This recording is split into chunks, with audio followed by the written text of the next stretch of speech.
Humanity is really at stake here. When we're looking at the climate crisis, there are already places on the earth that are becoming uninhabitable.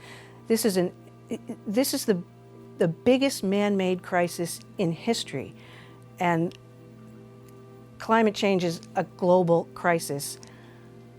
What I can do is focus on this island community that I live in and make a difference here.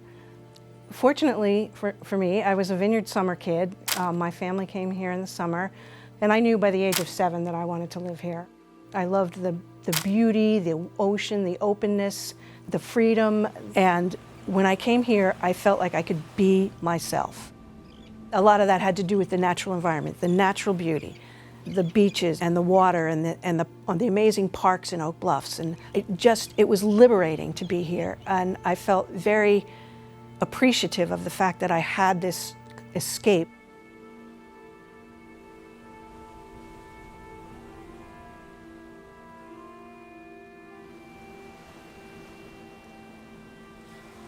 For Martha's Vineyard, I think the biggest climate change issues we have are sea level rise and increased storm events and natural disasters.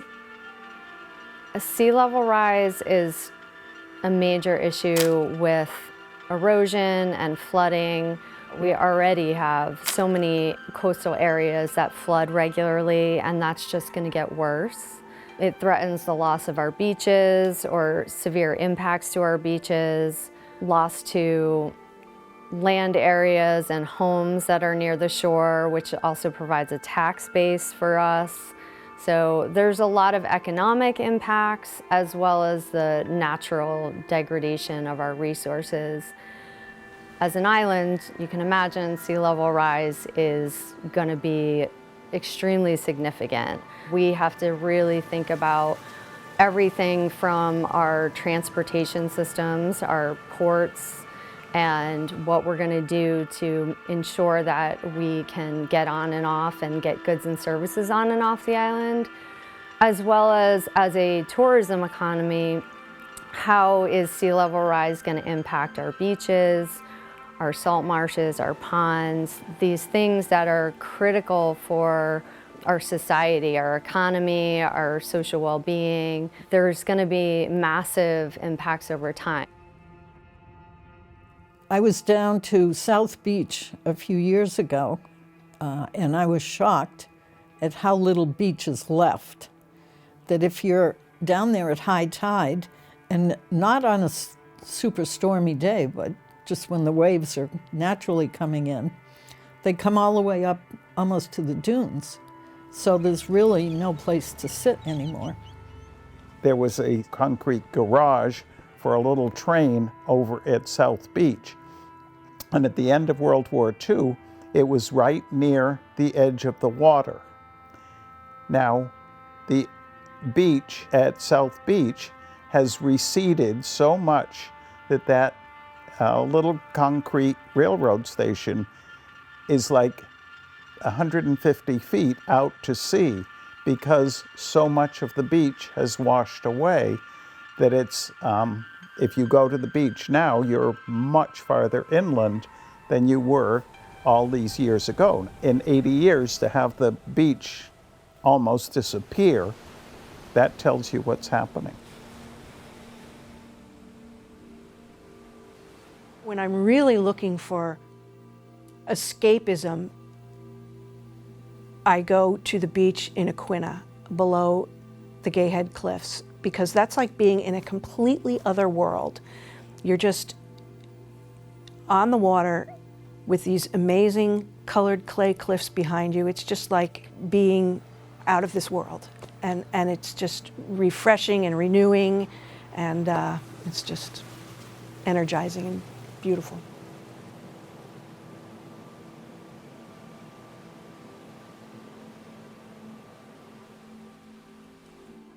When we were kids, we used to go up to Aquina, it was called Gay Head back then, on cloudy days when it wasn't a beach day. And one year my parents bought me this little wooden tomahawk. That got me interested in indigenous history, which I studied a lot in my lifetime and which is very related to climate change, because the indigenous communities know so much about how to take care of the land and water, and it really opened my eyes to that whole aspect of caring for the land, and that human beings are not above the natural world, we're a part of the natural world. The indigenous ethos of our people is to realize our interconnectedness. We are interconnected to all of this land, of these grasses, of these medicines. We have been taught, like I said, from the time we were little, to respect this valuable place because she feeds us. And we take what we need. We use everything that we can. And that's our indigenous belief. These very cliffs behind us, the red cliff used to be half the height of that lighthouse when I was a kid. It was our playground. There was a trail that walked from down here down to the water called the Bunny Trail. It's gone. Our expansions of our beaches in which we could walk on were vast. When we walked out to go to the beach under the cliffs, we didn't have to worry when's low tide, because there was enough place to walk. That we can't. If you walk down this way, you can't walk if it's high tide, only low tide. It was about 8 years ago, one of the lighthouses was getting close to the cliffs and was going to fall into the ocean. And the whole island was up in arms over this, and we didn't call it climate change per se. We said, you know, we've got to move the lighthouse. It was looking right at the practicalities of it. And they hired a company that was able to move the lighthouse about 130 feet, putting it on a little railroad track, greasing it with a bar of ivory soap, and moving it an inch every 12 minutes or something along in the space of a week. But that was a blatant issue of the cliffs are falling, the lighthouse is going to tip into the ocean, we got to do something.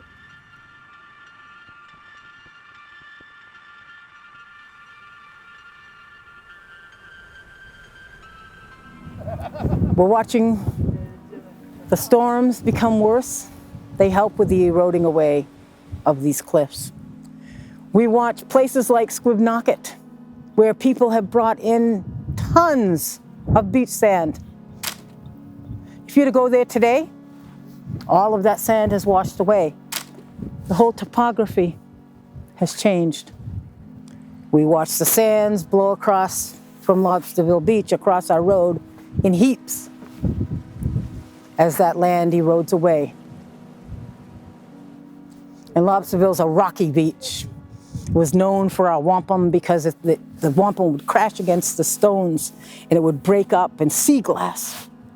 But now, even that very beach has blown away, eroded away. It has come down to being less and less. That hurts me. When I first came here 10 years ago, I hadn't been home for probably 20 years, 25 years. And I came here and I had my drum in hand and I had my flute and I had my father's ashes. I finally could come home and lay him to rest. And he wanted to be over the cliffs. My mother has flown out over this ocean. But what I saw was this. The small cliffs that were a big part of my life, and they were huge during my younger days. I cried, my heart broke, and yet I sang a song for the health of these lands, because that's all I know how to do. And to give that gratitude and ask others to do the same, that we walk gently upon our mother.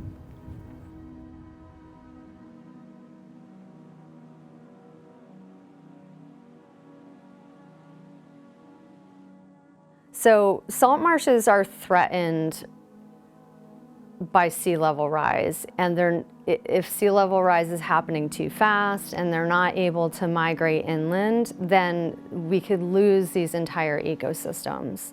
And those ecosystems are also the foundation of many of the benefits that we have on Martha's Vineyard, including being habitat for seafood that we enjoy. They protect our inland land areas by buffering storm surges. They're providing the benefits to us. And so if we're not addressing this larger looming issue of sea level rise and climate change, and we lose these ecosystems, we're losing the benefits that we receive from them. We've definitely seen increased precipitation and increased sort of drought periods and non-traditional sort of cycles of rain. And we're also starting to experience sea level rise in a way that, you can see on a daily basis in the right places. On high tides in certain areas, you can tell that it's different than it was even just 5 years ago. On Chappaquiddick, about 12 years ago, there was a house that was too close to the edge of the land, and erosion was coming in at a rapid speed. It was a really big deal. It was a big house. They picked it up and moved it all the way back. Now, last year, there was another house on Chappaquiddick that was in danger of falling in to the ocean. And the owners, there was no way they could move it, so they had to demolish it.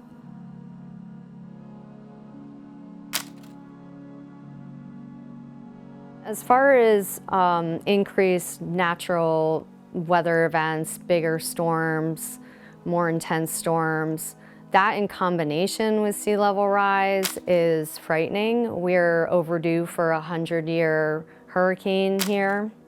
Frankly, I don't think we're prepared for that, especially with how we've seen the intensity of storms becoming more frequent, these really intense storms that can even happen overnight.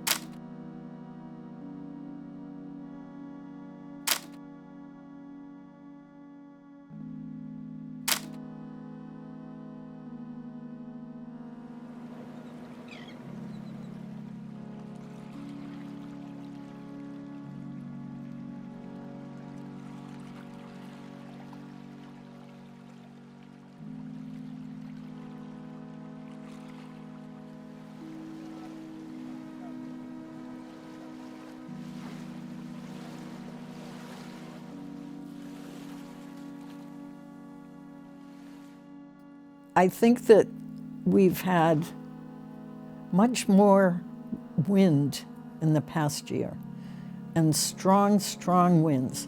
In the past few years, and the boats have been canceled more often. When you have lots of people have medical appointments off island in Falmouth or in Boston, so when the boats are canceled, you're really stuck. There are flood areas that have been typically flood areas, like Five Corners, for years.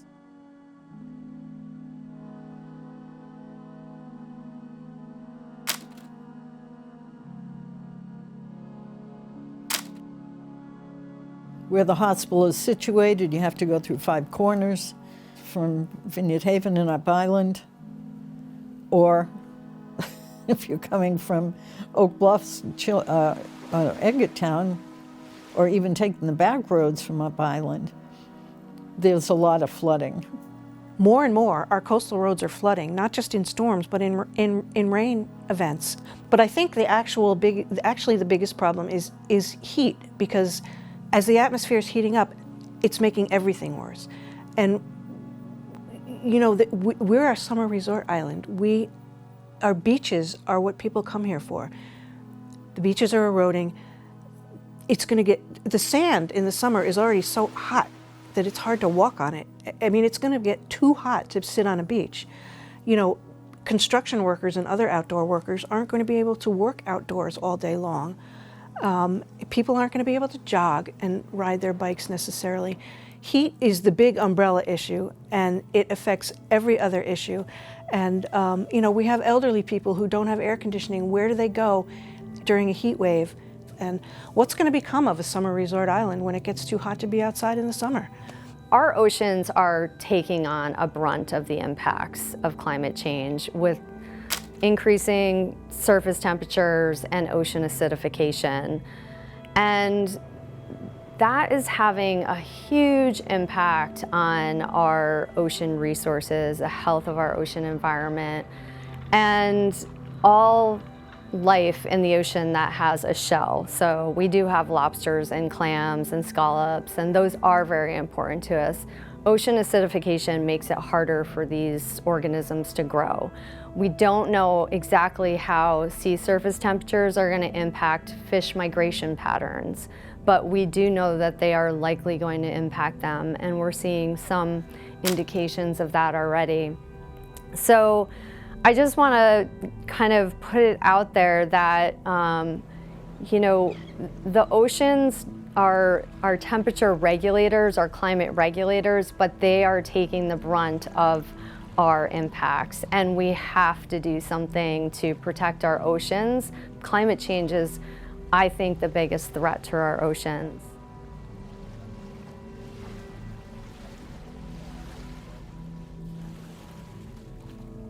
The island's gotten so popular that the wealth is an issue here in terms of climate change, because big, enormous houses are being built, trees are being removed, native vegetation is being removed, and lawns are being put in their place which have little to no biodiversity or natural anything. They take the nature out of nature, really. And all of the land is stressed by climate change. So all these issues, of the lawns and the loss of trees, they all have an impact on how the land is coping. And we need the trees, and we need the native vegetation, and we need our salt marshes to help protect us. And so, wealth is an issue here.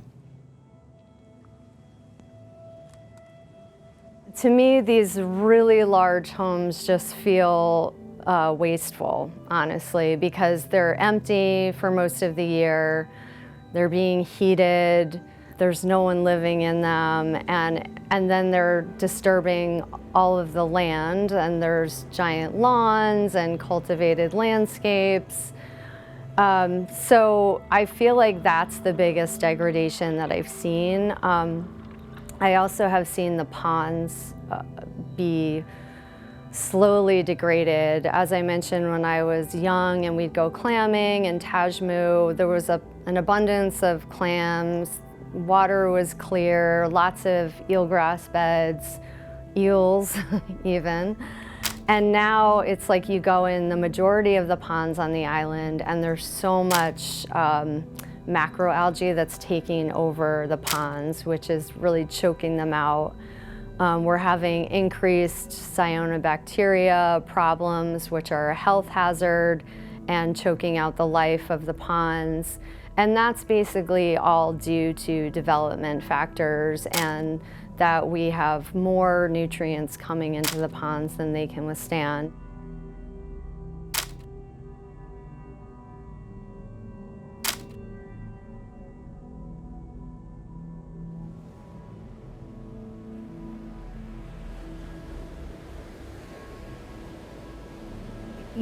The natural world will evolve and change and adapt somehow, but humans are the ones that are at risk of not being able to adapt. And we can look into the foreseeable future and we can adapt to the changes, but if we don't stop using fossil fuels and emitting greenhouse gases, it's going to get worse and worse and worse. In a lot of ways, the island is a luxury economy. We service, people that have a lot of means and the ability to spend them. And so we're catering to the activities that are really at most damaging to the planet. And that's a struggle when your livelihoods here are made basically on the overconsumption of resources and the small group of people on the planet that have the that they can give up. And even in giving that up, they're still going to have great lives. And so it's tough. It's a tough place to do climate change work. When you're looking at climate change, you know, look at it in a positive way. Things are going to happen that we're not going to like, but what we can do is take things that are not good now and make them better. Climate change is not like an earthquake. It's not a sudden thing. We know what's coming in the near future, so we can plan for it so that we're not reacting in chaos. And my real goal was to develop a climate action plan, so we have a blueprint for how to do that. That plan is now completed, and now we're in the process of implementing it. We chose 6 thematic areas that we focused on, and we developed working groups for each thematic area. Over 100 local people were involved in developing this climate action plan throughout these various thematic working groups. And the 6 areas were land use, natural resources and biodiversity, transportation, infrastructure and waste, public health and safety, economic resilience, food security, and energy transformation. By looking at it sector by sector, we were able to invite people whose everyday jobs are in those sectors, and that's all they're thinking about on a regular basis.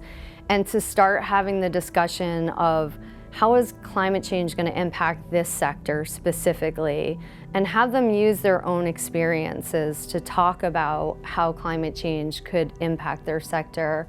And that brings it directly to them and what they're doing and how it relates to what they're doing, so that they can start thinking about, okay, this is something that I can be involved with, I can think about in a meaningful way, and maybe I can tweak some of the work that I'm doing to address climate change.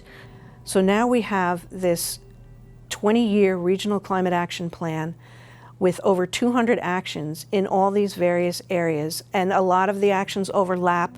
We have a lead for each of the actions. It's either the Martha's Vineyard Commission or one of the other nonprofits or town departments in charge of implementing all these actions. So that was like a dream come true for me, because it's been over 15 years that I've been looking at these issues and worrying about these issues, and to have this plan that we can now follow through on is just amazing.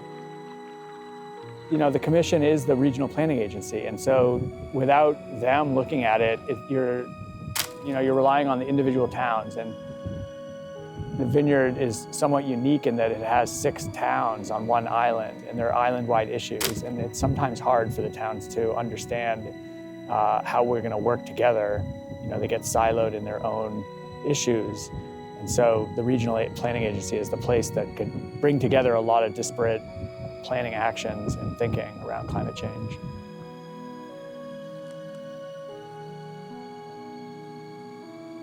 The information of climate action has to meet what the local citizenry is looking for.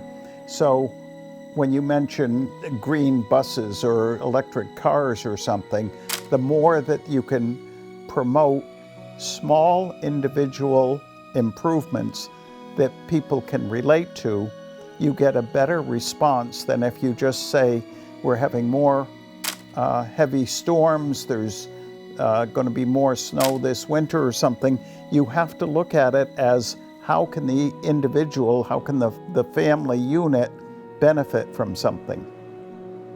Something that we're trying to address in the climate action plan is really making sure, how are we going to respond if a big event happens like that? And even better, what can we do to be prepared for it, so that we're not just responding, but that we're taking actions to prevent damage and make sure that social networks are in place. The goal is to be as climate resilient as we possibly can. And that means making really tough decisions about things like, for example, our coastal roads get flooded. They're going to get washed out at some point. Do we raise them or do we move them inland? And if we move them inland, where do we move them? We don't want to move them to some important wildlife corridor. Everything has so many different questions that, you know, it's all interrelated. All these questions are interrelated, and it spirals out into 100 more questions that have to be answered before you can make a decision about what to do about one coastal road.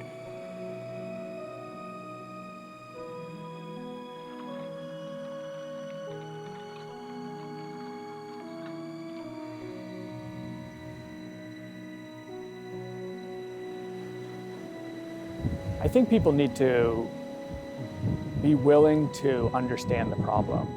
And then once you're willing to understand it, and that's not an easy thing, you know, to contemplate, you know, potentially this whole area that we're looking at behind me, you know, being underwater within this century is something that is hard to wrap your head around.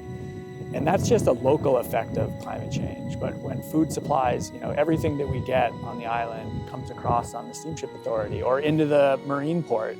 And it's, you know, we don't have like a week's supply of food. We have less than 24 hours of supply of food. And then there's another shipment that comes in. And we've taken for granted that that's going to just keep coming on the boats. Climate change is going to impact everything. And so it's really a matter of chipping different things off that you can. And even if you're just starting small, there's so many different things that you could do.